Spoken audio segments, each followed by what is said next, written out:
नमस्कार विद्यार्थी मित्रांनो, सर्वांचं स्वागत आहे आपल्या MPSC टाइम्स या यूट्यूब चॅनलमध्ये. मिशन कंबाईन पूर्व परीक्षा 2024 चालू घडामोडीचे टार्गेट क्रमांक 7 आहे. याच्यामध्ये आपण फेब्रुवारी 2023 मधील टॉप 10 करंट अफेअर्स जे आहे ते बघणार आहे. तर या व्हिडिओ सोबतच तुमचे फेब्रुवारी महिन्यातील 70 कन्सेप्ट ज्या चालू घडामोडीच्या असतील त्या क्लिअर आउट होऊन जातील. ज्याच्या आधीचे जर तुम्ही व्हिडिओ बघितले नसेल तर नक्कीच बघून घ्या आणि नोट डाऊन करत चला. नोटबुक आणि पेन सोबत घेऊन बसा. चालू घडामोडी हा स्कोरिंग विषय आहे आणि कदाचित तुमची पूर्व परीक्षा निघण्यामध्ये सुद्धा हा विषय तुम्हाला हातभार लावून देणार आहे. त्याच्यामुळे नक्कीच हा विषय चांगल्या पद्धतीने आपल्याला करायचा आहे. तर आता सुरुवात करूया. बघा, पहिला प्रश्न काय, तज्ञ कामगार आणण्यासाठी अलीकडेच कोणत्या देशाने रिकव्हरी व्हिसा तयार केला आहे? तर याचं उत्तर आहे न्यूझीलंड. आंतरराष्ट्रीय घडामोडीवरचा हा प्रश्न आहे. तर तज्ञ कामगार आणण्यासाठी अलीकडेच न्यूझीलंड या देशानं रिकव्हरी व्हिसा जो आहे तो तयार केलेला आहे. तर न्यूझीलंडने देशाच्या आपत्तीग्रस्त भागात पुनर्बांधणीच्या प्रयत्नांना पाठिंबा देण्यासाठी आवश्यक तज्ञ कामगार आणण्यासाठी नुकताच रिकव्हरी व्हिसा जो आहे हा तयार केलेला आहे. गॅब्रियल चक्रीवादळ आणि ऑकलंडच्या पुरानंतर हे लॉन्च करण्यात आलं. जे की गॅब्रियल चक्रीवादळ झालं होतं आणि ऑकलंडचा पूर आला होता, त्याच्यानंतर हा न्यूझीलंड सरकारने डिसिजन जो आहे तो घेतलेला आहे. यात विमा निर्धारक, पायाभूत सुविधा आणि उपयोगिता अभियंते आणि तंत्रज्ञ, अवजड यंत्र सामग्री ऑपरेटर आणि मोडतोड काढणारे कामगार यासारख्या तज्ज्ञांचा समावेश जो आहे हा याच्यामध्ये केलेला आहे. म्हणजे त्यांना रिकव्हरी व्हिसा जो आहे तो दिला जाणार आहे. तर या गोष्टी तुम्ही लक्षात ठेवा. तज्ञ कामगार आणण्यासाठी न्यूझीलंड या देशानं रिकव्हरी व्हिसा जो आहे हा तयार केलेला आहे. ठीक आहे. पुढील प्रश्न बघा, 18व्या जागतिक सुरक्षा काँग्रेसमध्ये कोणत्या घोषणापत्राचा स्वीकार करण्यात आला? तर याचं उत्तर आहे जयपूर घोषणेचा जो आहे. या 18व्या जागतिक सुरक्षा काँग्रेसमध्ये या जयपूर घोषणापत्राचा जो आहे स्वीकार करण्यात आलेला आहे. तर 18व्या जागतिक सुरक्षा काँग्रेसच्या समारोपात जयपूर घोषणा स्वीकारण्यात आली. हे भारताच्या रेल्वे संरक्षण दल आणि पॅरिस स्थित international union of railway UIC यांनी संयुक्तपणे आयोजित केलेलं होतं. भारताचं रेल्वे संरक्षण दल RPF आणि पॅरिस स्थित international union of railway UIC यांनी संयुक्तपणे हे 18वी जागतिक सुरक्षा काँग्रेस ही परिषद जी होती ती भरवलेली होती. हे जागतिक स्तरावर मान्यताप्राप्त व्यासपीठ रेल्वे क्षेत्रातील सध्याच्या सुरक्षा आव्हानांवरती लक्ष केंद्रित करणं. म्हणजे जॉग्राफीमधील जे संदेशवहन हा चॅप्टर तुम्हाला ज्यावेळेला येतोय त्यावेळेला तुम्हाला रस्ते, रेल्वे, वाहतूक जे आहे हे तुम्हाला बघायची असते, वाचतच असाल तुम्ही, तर त्याच्याशी रिलेटेड हा करंट अफेअर्सचा प्रश्न लक्षात ठेवायचा. तर 18व्या जागतिक सुरक्षा काँग्रेसमध्ये कोणत्या घोषणापत्र स्वीकार करण्यात आलेला आहे? तर जयपूर घोषणेचा स्वीकार जो आहे हा करण्यात आलेला आहे. ह्याच गोष्टी तुम्हाला माहित असणं गरजेचं आहे. ठीक आहे. पुढील प्रश्न बघा, युनायटेड स्टेट्सने कोणत्या देशासह DSCTTX नावाचा सिम्युलेटेड टेबल टॉप सराव आयोजित केला? तर याचं उत्तर आहे दक्षिण कोरियासोबत युनायटेड स्टेट्सनं DSCTTX नावाचा सिम्युलेटेड टेबल टॉप सराव जो आहे हा आयोजित केलेला होता. तर युनायटेड स्टेट्स आणि दक्षिण कोरियाने अलीकडेच DSCTTX नावाचा सिम्युलेटेड टेबल टॉप सराव केला. उत्तर कोरियाच्या संभाव्य अण्वस्त्र हल्ल्याच्या प्रसंगी करावयाच्या कृती निश्चित करणं हे या सरावाचं उद्दिष्ट होतं. हा सराव अमेरिका आणि दक्षिण कोरियाच्या प्रतिबंधक धोरण समितीच्या टेबल टॉप सरावाची ही एकूण 8वी आवृत्ती होती. ठीक आहे. तर ह्या बाबी सगळ्या ज्या तुम्ही लक्षात ठेवा. तर युनायटेड स्टेट्स आणि दक्षिण कोरियामध्ये हा जो सराव आहे हा झालेला आहे DSCTTX नावाचा. याचं रिझन असं होतं की उत्तर कोरियाच्या संभाव्य अण्वस्त्र हल्ल्याच्या प्रसंगी करावयाच्या कृती निश्चित करणे, आणि हा जो सराव आहे हा या सरावाची ही 8वी आवृत्ती होती. ठीक आहे. जी की युनायटेड स्टेट्स आणि दक्षिण कोरियामध्ये होते DSCTTX नावाचा. लक्षामध्ये ठेवून घ्या. आंतरराष्ट्रीय घडामोडी आणि जे काही सराव वगैरे होतात ते तुम्हाला याच्याशी रिलेटेड करंट अफेअर्सचा प्रश्न आहे, नक्कीच लक्षात ठेवून घ्या. पुढील प्रश्न बघा, काझीरंगा राष्ट्रीय उद्यान कोणत्या राज्यात आहे? तर याचं उत्तर आहे आसाम या राज्यामध्ये हे काझीरंगा राष्ट्रीय उद्यान आहे. तर काझीरंगा राष्ट्रीय उद्यान हे भारताच्या आसाम राज्यात स्थित एक संरक्षित क्षेत्र आहे. हे एकशिंगे असलेल्या गेंड्यांच्या मोठ्या लोकसंख्येचं घर आहे. म्हणजे एकशिंगा गेंड्यासाठी काझीरंगा राष्ट्रीय उद्यान जे आहे हे प्रसिद्ध आहे, आपल्याला माहित असणं गरजेचं आहे. आणि ते कुठल्या राज्यात आहे? आसाम राज्यामध्ये आहे. 2018च्या जनगणनेनुसार 2613 गेंडे या काझीरंगा राष्ट्रीय उद्यानामध्ये राहतात. किती? 2613 गेंडे. नंतर केंद्र सरकारने मार्च 2022 मध्ये केलेल्या सर्वेक्षणाच्या आधारे राष्ट्रीय उद्यान आणि व्याघ्र प्रकल्पातील गेंड्यांच्या संख्येवर तथ्यात्मक अहवाल जो होता तो मागवलेला होता. त्याच्यामुळं हा जो काझीरंगा राष्ट्रीय उद्यान होतं ते चर्चेमध्ये आलेलं होतं. तर आसाम राज्यामध्ये आहे, एकशिंगी गेंड्यासाठी प्रसिद्ध आहे. 2018च्या जनगणनेनुसार एकूण 2613 गेंडे या उद्यानामध्ये राहतात. आणि मार्च 2012 मध्ये केलेल्या सर्वेक्षणाच्या आधारे राष्ट्रीय उद्यान आणि व्याघ्र प्रकल्पातील गेंड्यांच्या संख्येवर तथ्यात्मक अहवाल जो आहे हा केंद्र सरकारनं मागवलेला होता. त्याच्यामुळे काझीरंगा राष्ट्रीय उद्यान जे होतं ते चर्चेमध्ये होतं. तुम्हाला माहित असणं गरजेचं आहे. जॉग्राफीशी रिलेटेड करंट अफेअर्सचा प्रश्न आहे, नक्कीच लक्षात ठेवा. पुढील प्रश्न बघा, राष्ट्रीय आरोग्य प्राधिकरणाची स्कॅन आणि शेअर सेवा कोणत्या योजनेचा भाग म्हणून सुरू करण्यात आली? तर याचं उत्तर आहे आयुष्यमान भारत डिजिटल मिशन या सेवेचा, या योजनेचा भाग म्हणून राष्ट्रीय आरोग्य प्राधिकरणाची स्कॅन आणि शेअर सेवा जी आहे ही सुरू करण्यात आलेली आहे. तर राष्ट्रीय आरोग्य प्राधिकरण, आता आरोग्य जे ते सायन्टेकचा विषय येतो, तर राष्ट्रीय आरोग्य प्राधिकरणाची स्कॅन आणि शेअर सेवा लॉन्च झाल्यापासून 5 महिन्यात भारतातील 25 राज्ये आणि केंद्रशासित प्रदेशामधील 365 रुग्णालयांनी स्वीकारलेली आहे. आयुष्यमान भारत डिजिटल मिशनचा एक भाग म्हणून ही सेवा जी आहे, स्कॅन आणि शेअर सेवा जी राष्ट्रीय आरोग्य प्राधिकरणाची आहे, ही लॉन्च करण्यात आलेली होती. ही सेवा सहभागी रुग्णालयांद्वारे प्रदर्शित केलेला एक अद्वितीय QR कोड वापरून बाह्य रुग्ण विभाग OPD नोंदणीसाठी पेपरलेस आणि त्वरित टोकन निर्मिती सक्षम करते. तर अशा प्रकारची सेवा आहे जी की राष्ट्रीय आरोग्य प्राधिकरणाची स्कॅन आणि शेअर सेवा आहे, ती आता आयुष्यमान भारत डिजिटल मिशन योजनेचा एक भाग म्हणून सुरू करण्यात आलेली आहे. आणि लॉन्च झाल्यापासून 5 महिन्याच्या आतमध्येच भारतातील 25 राज्ये आणि केंद्रशासित प्रदेशामधील 365 रुग्णालयांनी ही जी सेवा स्वीकारलेली आहे. कशासाठी सेवा आहे? तर याच्यामध्ये QR कोड जनरेट केला जातो, ज्याचा उपयोग बाह्य रुग्ण विभाग नोंदणीसाठी पेपरलेस आणि त्वरित टोकन निर्मितीसाठी केला जातो. तर अशा प्रकारची योजना नक्कीच लक्षामध्ये ठेवून घ्या. पुढे प्रश्न बघा, कोणत्या देशाने अलीकडेच एनोफिलिस स्टिपेन्सी या डासांच्या प्रजातीची नोंद केलेली आहे? डासांच्या प्रजाती बघा, सायन्स रिलेटेड हा करंट अफेअर्स प्रश्न लक्षात ठेवा. कोणत्या देशाने अलीकडेच एनोफिलिस स्टिपेन्सी या डासांच्या प्रजातीची नोंद केलेली आहे? त्याचं उत्तर आहे केनिया. तर एनोफिलिस स्टिपेन्सी ही डासांची प्रजाती आहे जी प्लाझ्मोडियम फॅल्सिपेरम आणि P. वायवॅक्स मलेरिया परजीवी दोन्ही प्रसारित करू शकते. ठीक आहे, तर ही काय एनोफिलिस स्टिपेन्सी डासांची प्रजाती आहे जी प्लाझ्मोडियम फॅल्सिपेरम आणि P. वायवॅक्स या मलेरिया परजीवी दोन्ही प्रसारित करू शकते.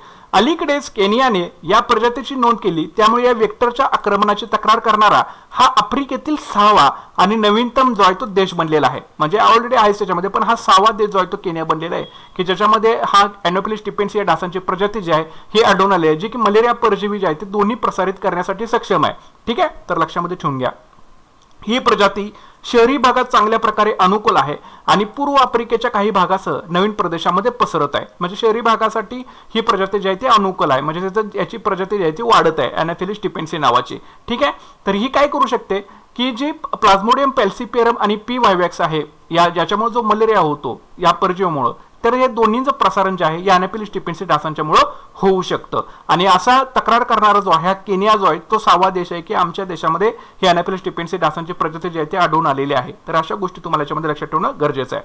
पुढील प्रश्न बघा, सल्लामसलत आणि समन्वयासाठी कार्यरत यंत्रणा WMCC बैठक कोणत्या देशात आयोजित करण्यात आली होती? तर याचं उत्तर आहे ही चीन या देशामध्ये आयोजित करण्यात आलेली होती. कुठली? सल्लामसलत आणि समन्वयासाठी कार्यरत यंत्रणा बैठक, WMCC त्याला म्हटलं जातं. ही चीन या देशामध्ये आयोजित करण्यात आली होती.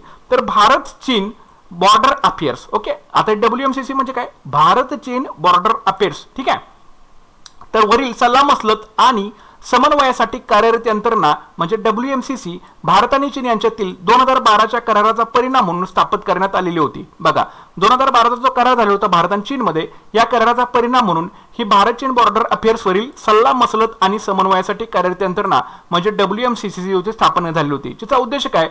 दोन शेजारी देशांमधील नियमित आणि संस्थात्मक देवाणघेवाण सुलभ करणे, असा WMCCचा जो आहे तो उद्देश आहे. ठीक आहे, अलीकडेच भारताच्या परराष्ट्र व्यवहार मंत्रालयातील उच्च अधिकारी 26व्या WMCC मध्ये सहभागी होण्यासाठी चीनला गेले होते आणि बीजिंग येथे ही WMCC बैठक जी होती ही आयोजित करण्यात आलेली होती. ठीक आहे, 26वी बैठक आहे WMCC. यासाठी भारताचे जे उच्च अधिकारी आहेत परराष्ट्र व्यवहार मंत्रालयातील ते सहभागी होण्यासाठी चीनला गेलेले आहेत आणि ती बीजिंग मध्ये ही WMCC बैठक जी आहे ही होते. याचा उद्देश काय? दोन शेजारी देशांमधील म्हणजे भारत आणि चीन मधील नियमित आणि संस्थात्मक देवाणघेवाण सुलभ करणे. तर लक्षामध्ये ठेवून घ्या, आंतरराष्ट्रीय घडामोडीवरचा प्रश्न आहे. पुढील प्रश्न बघूया, केंद्रीय मंत्रिमंडळाने भारत आणि कोणत्या देशादरम्यानच्या हवाई सेवा कराराला मंजुरी दिली? तर याचं उत्तर आहे गयाना. ठीक आहे, तर केंद्रीय मंत्रिमंडळाने भारत आणि गयाना देशादरम्यानच्या हवाई सेवा कराराला जे आहे ते मंजुरी दिलेली आहे. आता याला तुम्ही जॉग्राफीशी रिलेटेड कन्सिडर करू शकता, आंतरराष्ट्रीय घडामोडीशी सुद्धा प्रश्न तुम्ही हा कन्सिडर करू शकताय. तर बघा, भारत गियाना हवाई सेवा कराराला केंद्रीय मंत्रिमंडळाने नुकतीच मान्यता दिलेली आहे. या करारामुळे दोन्ही देशांमधील विमान सेवा जी आहे ही सक्षम होणार आहे.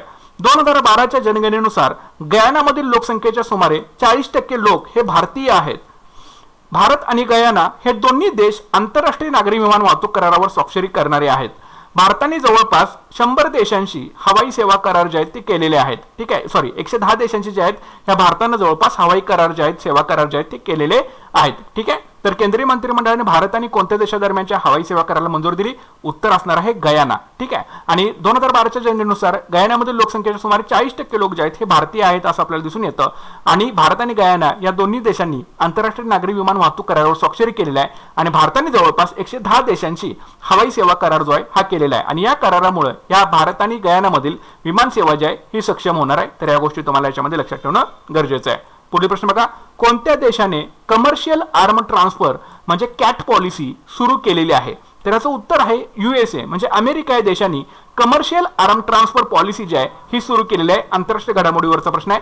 तर US प्रशासनाने नवीन कमर्शियल आर्म ट्रान्सफर CAT धोरणाचे अनावरण केले, जे त्याच्या शस्त्रास्त्र निर्यात धोरणात मानवी हक्कांवरती अधिक भर देतं. हे ट्रम्प युग धोरणाच्या विपरीत आहे, ज्यांनी व्यावसायिक विचारांना अधिक महत्त्व दिलेलं होतं. ठीक आहे, माताचं जे सरकार आहे यांनी ह्या नवीन कमर्शियल आर्म ट्रान्सफर धोरणाचं अनावरण केलं, जे त्याच्या शस्त्रास्त्र निर्यात धोरणात मानवी हक्कावरती अधिक भर देतं.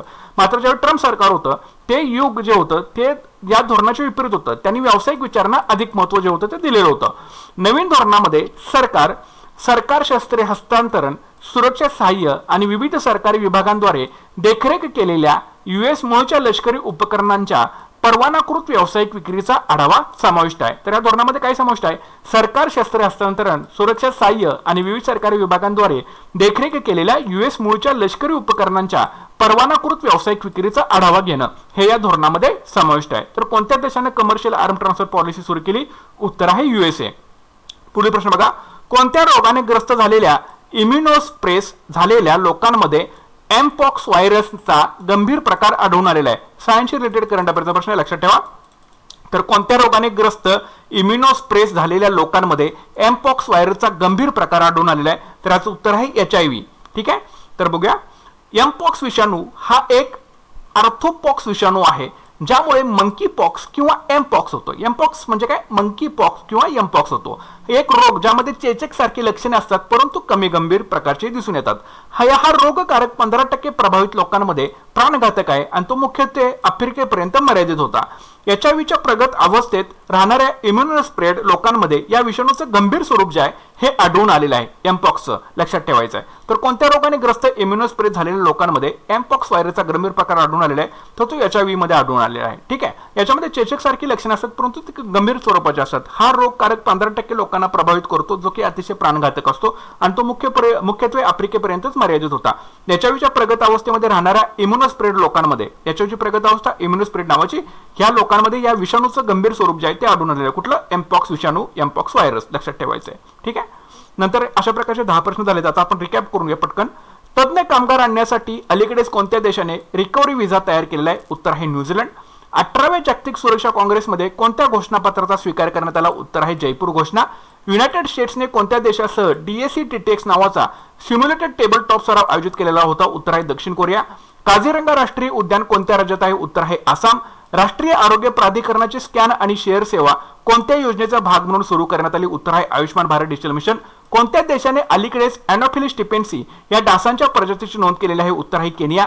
सल्लामसलत आणि समन्वयासाठी कार्यरत यंत्रणा WMCCची बैठक कोणत्या देशात आयोजित करण्यात आली होती? उत्तर आहे चीन.